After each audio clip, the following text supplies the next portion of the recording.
Hello po muli mga kapambihira, good morning at welcome back po muli sa ating channel mga kapambihira. At for today's video ay reaction video po tayo ngayon. Ito po ay uploaded video, recorded video po ito, hindi po ito live.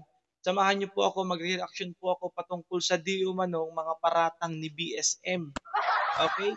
Kasi ito po si BSM, si Val Santos Matubang, mahilig magparatang. Okay? Kaya dito po pala nanggagaling yung mga basher natin na tayo daw po ay bayaran, pinagtatanggol daw po natin si Dave, dahil tayo daw po ay bayaran, binayaran daw po tayo ng 60,000 pesos. Pakinggan nga po natin, samahan niyo po akong pakinggan ito upang mapakinggan po natin kung gaano po siya kasinungaling. Ha? Diretsahan na po tayo magsalita dito. Kung paano po siya magsinungaling sa kanya mga audience, ito po pakinggan po natin. Ito po mga kapambira, play ko lang po play ko lang. Dito po tayo, simulan po natin dito. Ito. Komunidad na mayroong problema at papasokin nila. Maayong buntag, Kuya Val from Inday, Siba. Simulan natin. Thank you so much. Okay. Good morning kay Jennifer Bardimix Vlog. And Skip natin yan. nagpunta pa ng Pampanga. Ayan. Hindi ba alam mga kaibigan? Hindi nyo ba alam? Okay. May 3 sponsor. Okay. Take note. Pakinggan po ninyo ha. Hindi nyo ba alam may 3 sponsor daw po? Okay, sino kaya yung 3 sponsor na yun? Okay ha, para malaman natin, sino ba yung 3 sponsor na yun? Binibigyan siya ng pera para manira Para manira sa Tikram community. Nung siya po ay nagpampanda po, may dala siyang 60,000 pesos. 60,000 pesos. May dala daw akong 60,000 pesos. Wow! Nako. Tingnan niyo po kung paano po siya gumawa ng kwento. May dala daw akong 60,000 pesos. Anong katibayan mo na meron akong daladalang 60,000 pesos galing sa 3 tao? Ito naman mga audience, anong pagpapatunay ninyo na totoo yung sinasabi ni BSM? Tanong ko lang. Ano yung magiging katibayan ninyo na totoo yung sinasabi ni BSM? Hindi na bago yan. Ginawa na rin niya yan dati. Nung time na nagre-reaction ako sa kanya at nire-rebat ko yung mga paratang niya. Pinaratangan na rin ako niyan dati na ako daw ay binayaran ng 300,000 pesos para lang daw sirain siya. Ito naman ngayon, 60,000 pesos daw para daw sirain si Tekram. Pumunta pa daw ako ng Pampanga. Para lang daw sirain si Tekram at binayaran daw ako ng 60,000 pesos. Ano yung pagpapatunay? Ito nga po yung lagi kong hamon eh. Sa mga makakahanap po ng resibo ng 60,000 pesos, meron po akong pabuya sa inyo. 10,000 pesos out of 60,000 ibibigay ko po sa inyo. Inyong-inyo na basta maipakita nyo sa akin yung resibo. Ano natin yon? I-withdrawin natin yon or i-claim natin yon. Ibibigay ko sa inyo ang 10,000 pesos para maibigay ko sa inyo yung 10,000 pesos, ilabas lang ninyo yung resibo. Anong katibayan ninyo para paniwalaan si BSM? Wala kayong makikitang katibayan.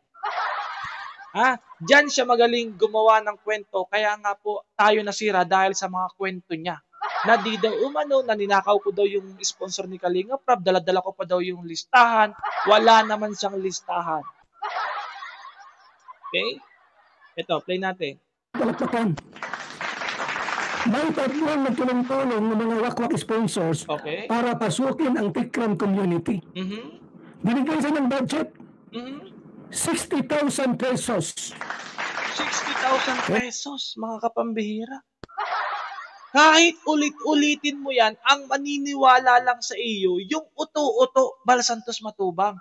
Kahit ulit-ulitin mo na si Brother Jose ay binigyan ng 60,000 pesos, ang maniniwala lang sa iyo, yung madali mong mapaniwala na hindi naghahanap ng katibayan at pagpapatunay.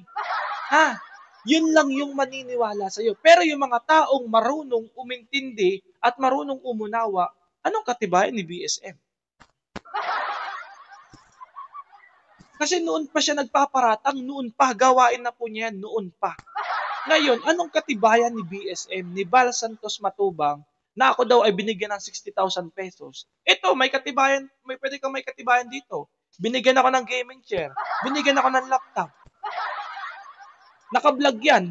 Ibinili ko yan. Ibinili ko yan. Pero yung pagpunta ko ng Pampanga para sirain si Tekram, may dala-dala ko 60,000 pesos at sabi mo pa dyan, nag-shopping pa ako. Anong katibayan mo doon? At take note ha, baka masamain ninyo, yung nagbigay nito, mga dati ko na pong sponsor. Kasi gusto po nila, na maganda yung napapanood nila. Kasi masaya naman sila na pinaglalaban ko yung katotohanan at yung tama. Okay, pakinggan natin si BSM. Ano kaya mga resibo nito ni BSM? May resibo kaya siyang ilalabas? May pangalan kaya siyang babanggitin? Tingnan natin kung meron. Nag-shopping yan doon sa, kaibigan, sa Manila. Nag-shopping sa Manila. Pasaping shopping yan. Ang kapal. Pasaping shopping. Kahit nga picture, wala kang nakita eh. Ang mukha. Tatlong sponsor. Yung isa binabae. Yung isa daw binabae. Yung dalawa, tunay na babae. Yung dalawa daw, tunay na babae. Abay, tuwang-tuwa yung tao, itong si Brother Jose po, na binigyan ng kwarta. Bakit kaya yung mga tao, pag sinabi ni BSM, naniniwala agad kahit walang resibo? Ganyan ba ang normal na kaisipan? Na kapag sinabihan kayo ng ganito, may sinabi si BSM, sinabi niya na si Dave ay ganito, maniniwala agad kayo. Pag sinabi niya na si Brother Jose ay ganito, maniniwala agad kayo. Is it really na tama ba yan na naniniwala agad kayo nang walang basehan, nang walang resibo? Tama pa ba yan? Tama pa ba yung BSM ginagawa mo? Nagkwekwento ka na wala ka namang maipapakitang katibayan? Ako kahit pa paano, sa pagtatanggol ko kay Dave, yung paratang ng bata, ine-echo ko sa inyo, sa mga audience. Yung paratang ng bata, inamin ni Ramil. Katibayan yon. Pero ikaw, wala kang maipapakitang katibayan. Yan ang gusto niya.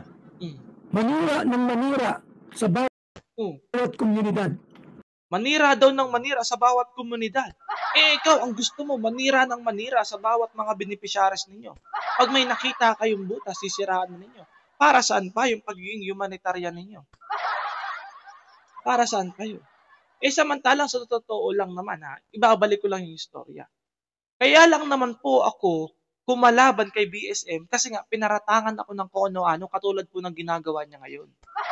Yun lang naman yung dahilan ko. Hindi naman yun kawalang respeto. Pagtatanggol ko yun sa sarili ko. Pero kung hindi naman niya ako pinaratangan ng kung ano-anong masasama, hindi ko naman siya sasagutin eh. Katulad nito, kaya ko siya sinasagot. Hindi mo ba alam? Nagtihintay lang sila may mga komunidad na mayroong problema at papasukin nila. Ay hindi sila pwede sa kalingap. Naghihintay lang na magkaroon ng problema. Yung balita ko, yung blinag ko nung nakaraan, ikaw mismo, sinabi mo doon sa GC ninyo, na pag manghihina na tayo, mang-aaway tayo, para lumakas tayo. Kalabanin natin si Tekram. Kalabanin natin si Pugong Biyahero. Legit yun Yun, nagsasalita ako, may information akong pinapakita. Meron akong source na pinapakita. Pero si BSM, puro paratang, walang informasyon, walang source. Sasabihin lang niya, basta may source ako. Pero, saan nga? Ano yung katibayan? Ano yung nagpapatunay? Ganun lang yan. Tayo natin. Hindi pwede. Bakit po? Matagal na kami sira. Inamin niya, matagal na daw siyang sira. Totoo naman. Totoo naman po yan, mga kapambira. Simula po na nagkatrobo lang Kalingap, bahay ni Maylin, binawi. Sponsor, bahay ng, pabahay ng mga sponsor, binawi. Ibinigay sa iba, ginawang landing pads. Yung Reyna's community, may pera pa daw si Reyna, hindi daw binigay. Gusto niya, pinapayuhan niya si Ramil na huwag maglabas ng pera si Ramil. Gusto niya matulad sa kanya.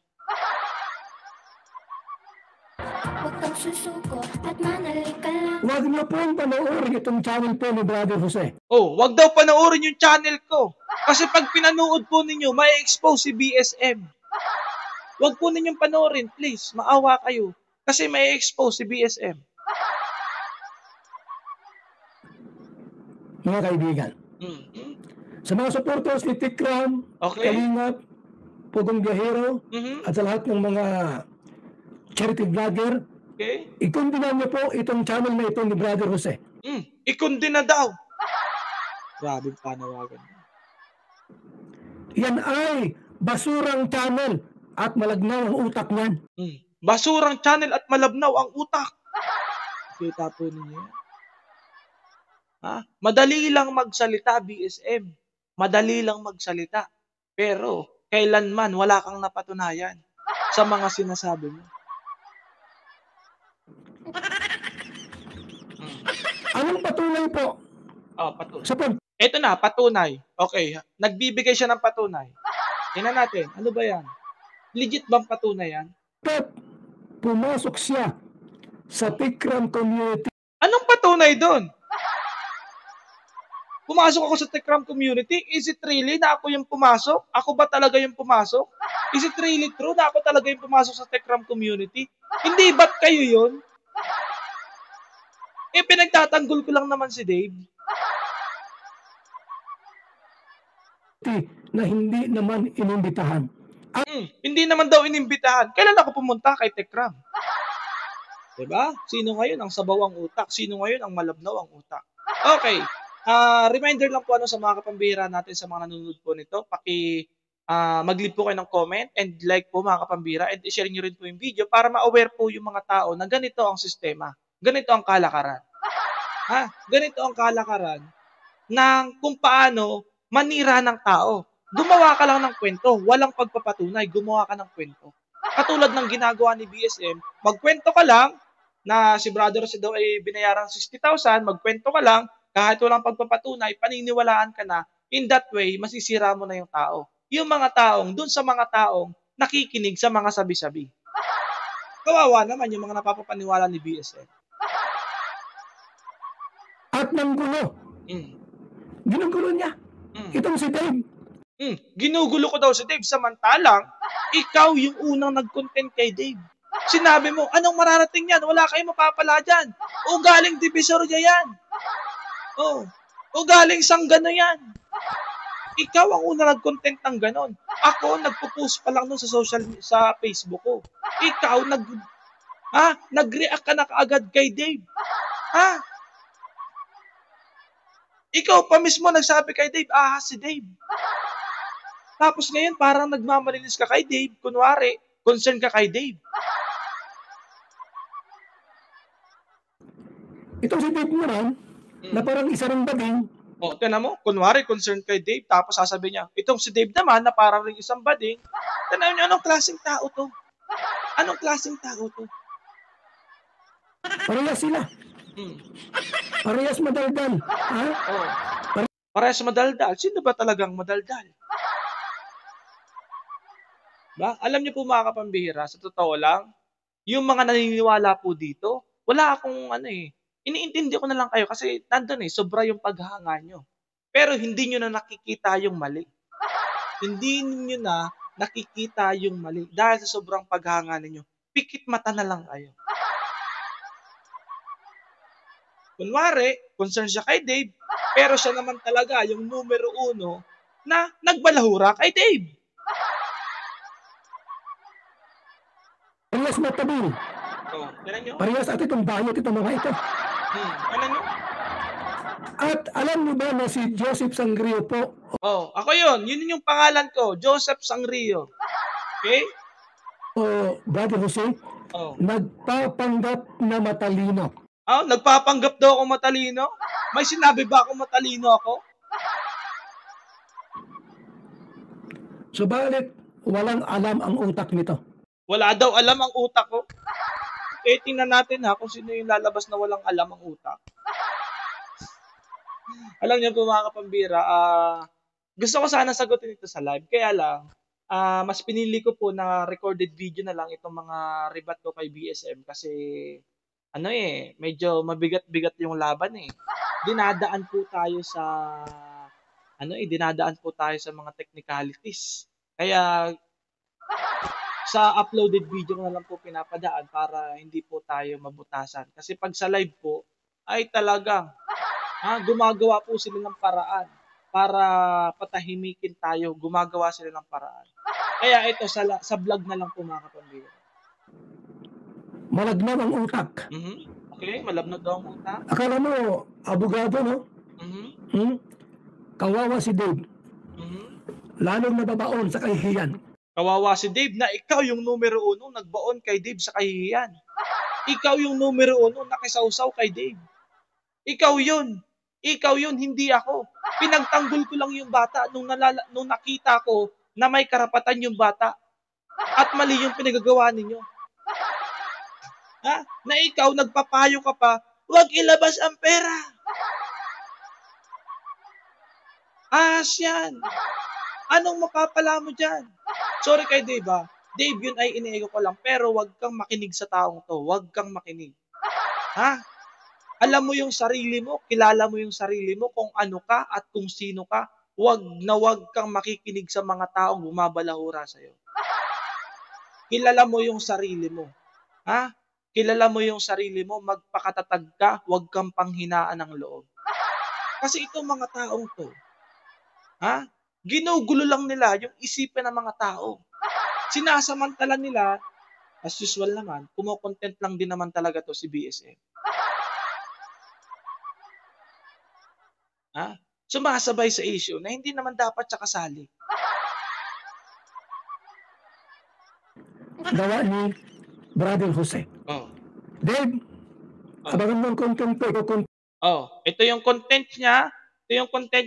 Abangan daw yung content. May content yan. Nagbablog dun sa pinyahan. Dave, sipahin mo yan si Brother Jose. Kita. Para pakiusapan ka na iwan mo yan, huwag kang dumikit na kay Brother Jose. Iwan daw ako. Wag daw si Dave dumikit sa akin. Itinapo namin yan. Tapos nakikidikit ka. Kawawa ka lang yan. Pipirahan yan. Kaya may content ka lang. Okay, pipirahan. Okay. Mamaya, pakinggan nyo kung sino yung may pera dito ha. Tingnan natin ha. Pakinggan nyo mabuti. Pipirahan lang daw ng pipirahan si Dave. Pipirahan ko daw. Okay, tingnan natin kung sino yung may pera dito. Tingnan nyo. At yung sponsor po, tumutulong-tulong dyan para bigyan ng kwenta si Brother Jose. Pumunta ng Pampanga po, ang pera, 60,000. Nako, may figure pa, 60,000. Sana totoo na lang yan, BSM. Tinutuo mo na lang sana yan. At pakita mo sa akin yung resibo. Diba? Pera yan eh. I-claim na natin yan. Tapos sa makakapagbigay sa akin ng resibo niyan, bibigyan kita ng 10,000 pesos. Ang dala? Abay, ang sarap ng buhay nito. Ang galing niyang gumawa ng kwento. Kaya lang, yung mga napagkukwentuhan niya, kawawa naman.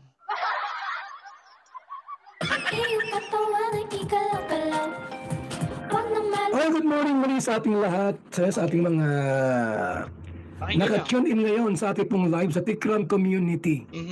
Sa buong team Kalingap, good morning. And kay Rose Aguirre Vlogs, good morning. Hadlangan po natin si Brother Jose po. Okay, ito na. Kasi nag-aabang yan ng mga community na pag may mga nag-a-arise ng mga problema, papasukin nila. Pag may nag-a-arise daw na problema, papasukin. Ganun ba ako? Ganun ba talaga ako na pag may nag-a-arise na problema, papasukin ko? Nakita ko lang naman na tama lang naman na ipaglaban yung bata.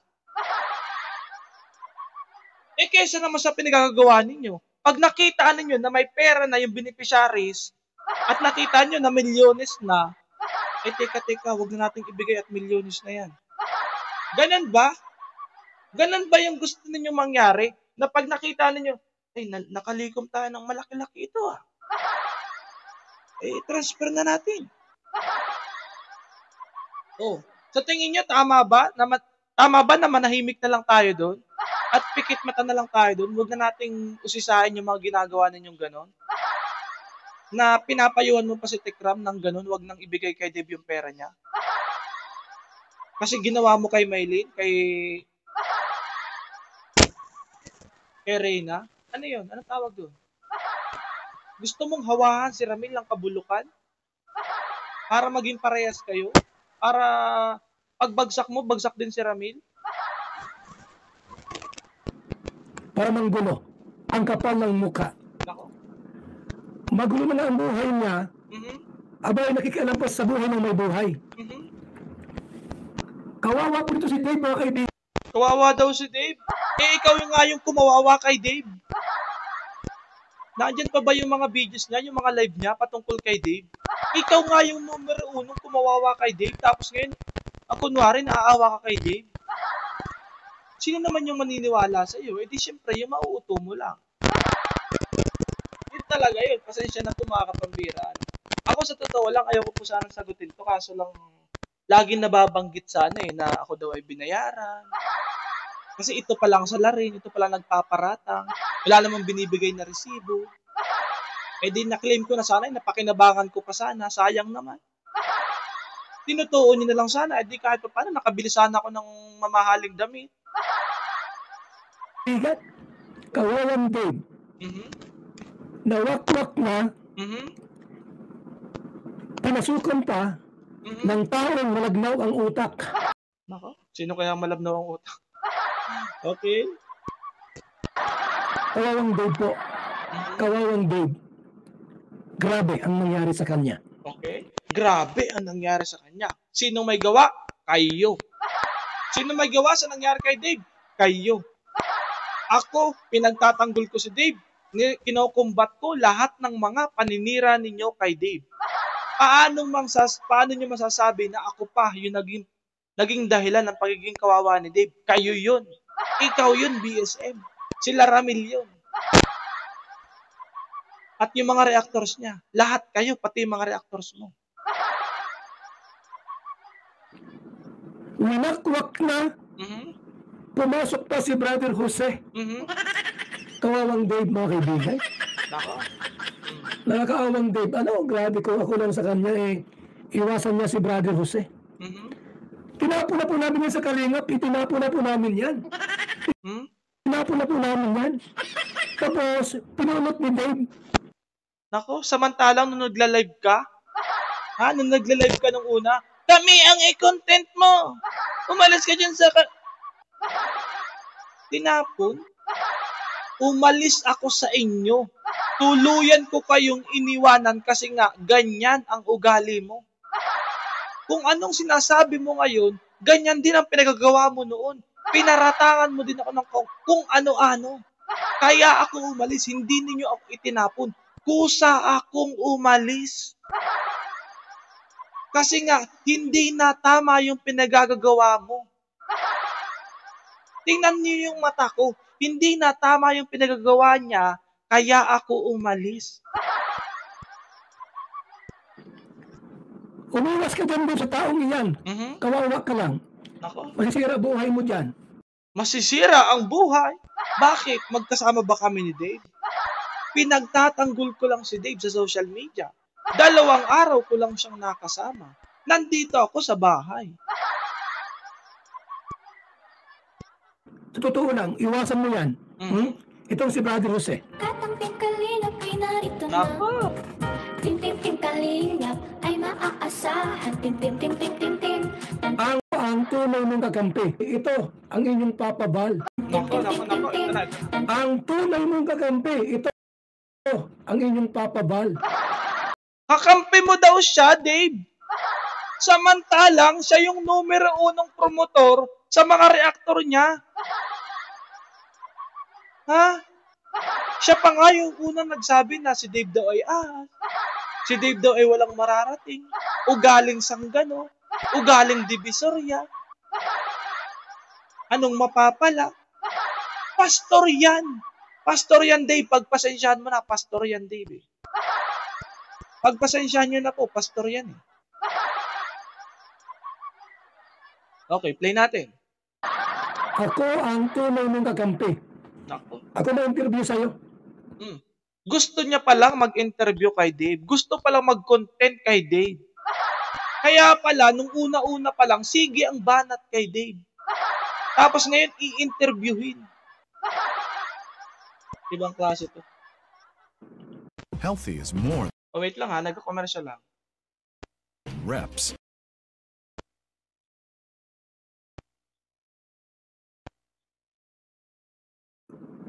Ako, Mhm. para tutuwid kita sa tamang landas. Mhm. Naligaw ka ay. Mhm. Naligaw daw si Dave, tutuwid daw ni Papa Bal. Alam niyo mga kapambira, sounds kasi kung papanoodin po niyo yung video ko, para bang ang dating ang yabang ko, para bang ang dating ang sama na ng ugali ko kasi sinasagot ko si BSM. Eh sino ba namang hindi sasagot doon? Pinagbibintangan ka na ikaw ay binayaran ng 60,000. Totohanin nyo na lang yan. Yung 60,000 pesos, natuwa pa ako. Totohanin nyo na lang 60,000 pesos. Eh, kung totoo yan, magpapasalamat pa ako. Oo, magpapasalamat pa ako. Malaking bagay yung 60,000 pesos. Pambira yan. Sino ba namang hindi sasagot dyan? Naligaw ka. Tapos, ang kinuha mong advisor, ito pang si Brother Rosing, walang laman ng utak. Wow. Pagpasensyahan nyo na po, pastor yan. Ano naman, Dave, at saka, umiwas ka sa mga taong mapanira. Iwas. Umiwas daw sa taong mapanira. Sino ba yung nagsasalita? Yung numero 1 mapanira. Tingnan nyo naman yung content niya. Oh, sino ba ang numero 1 mapanira? Sino ba ang nagsimula niyan? Di ba ikaw? Ngayon, sinasagot lang naman kita. Hindi man kita inunahan na sinisira kita. Noong mga nakaraan, ganun din. Sinasagot lang naman kita sa mga paratang mo. Hindi naman kita sinisiraan. Saan mo sila? Manahimik ka naman sa buhay mo. Huwag kang lumaban kay Tati Kram. Huwag daw lumaban. Hindi naman lumalaban si Dave. Hindi naman lumalaban eh. Kaya lang, sabi nga ng bata, sabi nga ni Dave, kung nayayabangan kayo sa akin ngayon, kung tingin niyo ganito na yung ugali ko, arrogante, etc. Sa comment section, ang dami mga sinasabi kay Dave. Panoodin ninyo yung mga ginawa nilang live sa akin. Bago ninyo ako husgahan, yun yung sabi ni Dave. Mahal na mahal ka man. Mahal na mahal. Kaya pala nangyari yung mga ganyan sa sobrang pagmamahal, ay nako. Sobrang pagmamahal, ayaw palayain yung bata, transfer yung pera.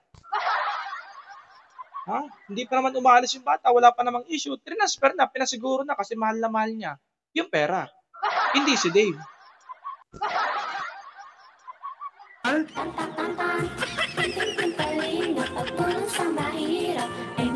Yung natin pong mission to ano ito na, pera na to. Ito na. Mission to Masbate po. Okay, meron daw po silang mission sa Masbate. Sino daw po yung gustong sumama? Sino daw po yung gustong sumama, mga kapambira? Masbate yan. Ay, ngayong September na po, mga kaibigan. Okay. Ngayong September na po ang ating mission to Masbate. Okay. Malapit-lapit na po, mga kaibigan. Ang ating mission to Masbate. Anong sunod? Opo. Pagkatapos niyan, anong sunod? Kung magmi-mission ka sa Masbate? Ito na yung sunod. Ako naman po ay natanggap ng mga donations. Damit, bigas, pera. Huwag ka lang magsawa po na magpadala dito ng mga damit para sa mission po natin. Nako. Yung iba nga dyan, nagiging basura na eh. Oo, naging pamunas na nga yung kapapadala dyan ng mga sponsor eh. Yun yung ano niya talaga, yun yung kanyang agenda. May mission siya sa Masbate, magre-reaction siya sa akin, tapos may mission siya sa Masbate, mananawagan siya ng mga damit. Okay, end ko na po yung video. Thank you so much po sa inyong panonood. Yung 60,000, kwento lang yun ni BSM. Hanggat wala kayo nakikita ang resibo, huwag kayo maniwala. Kasi ginawa na po niya yan dati. Dati pa niya yung ginawa. 300,000 nga noon eh. Wala siya napatunayan. Dinilit niya yung live niya na yun. Dinilit niya. 300,000 ba naman yun? Paparatan niya sa akin ako daw ay binayaran. Hindi sana, totoo na lang sana yun na nakapagpaganda pa ako ng bahay. Ayan. Salamat po sa inyong panonood mga kapambira. Ito po yung ating reaction dito. Normal lang naman, nasagutin ko po ito mga kapambira. Hindi po ako nagyayabang. Hindi po ako nagyayabang. Ganito lang talaga po yung way of communication ko. Hindi po ako galit. Sinasagot ko lang po yung mga sinasabi niya at yung mga paratang niya na pawang kasinungalingan. Kasinungalingan po lahat ng sinasabi niya. Kwento. Mga kwentong barbero. Ha? Mabuti pa nga yung kwentong barbero. Yung iba doon, totoo. Pero itong kwento ni BSM, mga kwentong hango, sa kasinungalingan. Yun talaga po yun. Yun po yung katotohanan. Masakit man pakinggan, umaray na lang kayo. Ayan, pasensya na po sa mga fanatics. Yan talaga po ang katotohanan. Bago po kayo maniwala sa isang balita, dapat meron kayong chine-check ninyo yung sinasabi ba niya, totoo ba yan? Kahit nga magkano sinasabi niya noong nakaraan, 300,000. Ngayon, 60,000. Maliit yun, madaling hanapan ng resibo yun. Bakit wala siya mailabas? Bakit wala siya mabanggit na pangalan? At yung resibo, dapat meron. Kasi pwede siya magbanggit ng pangalan, kunwari. Magtsamba siya ng pangalan. Bakit walang resibo hanggang ngayon? Wala pang napatunayan si BSM. Meron na yung napatunayan sa mga pagcha-charity niya. Ayan, nananawagan, pagpadala daw po kayo ng damit, padalahan nyo na po ng damit. Kahit nagiging basahan na yon sa bahay nila, yung mga damit na pinapadala nyo, minsan sinusunog na dun sa likod. Oo. Sobrang dami. Lalo na ng mga nakaraan na kasagsagan ng pagcha-charity niya, sinusunog na dun sa likod sa sobrang dami. Nagiging basura na, nagiging pamunas na sa mga aso. Magpadala pa rin kayo kasi mission naman yan, walang problema. Pasensya na po, nabanggit ko lang yon kasi nakita ko naman yon. Nakita ko naman po yun, nakita rin yun ng kapitbahay. Hindi kita sinisiraan, BSM. At least ako, pinakwento ko lang yun yung nakita ko. Ikaw yung pinakwento mo, wala kang nakita. Illusion mo lang, illusion. Okay, end ko na po yung live ko, yung vlog ko, mga kapambira. Pa-share na lang po ng video natin. Pasensya na po, ganito talaga ako magsagot. Kailangan ko naman sagutin. Paratang yan Kailangan ko sagutin. Tapos si Dave, kailangan kong ipagtanggol Nakita nyo naman mga kapambira kung paano niya binalahura si Dave. Sa mga live niya nung una, panoodin po ninyo. At meron po akong susunod na video dito. Siya rin yung video rin niya, ang re-reactionan ko po mga kapambira. Abangan po ninyo. See you on my next video mga kapambira. Salamat po. God bless everyone. Thank you so much. Bye-bye po.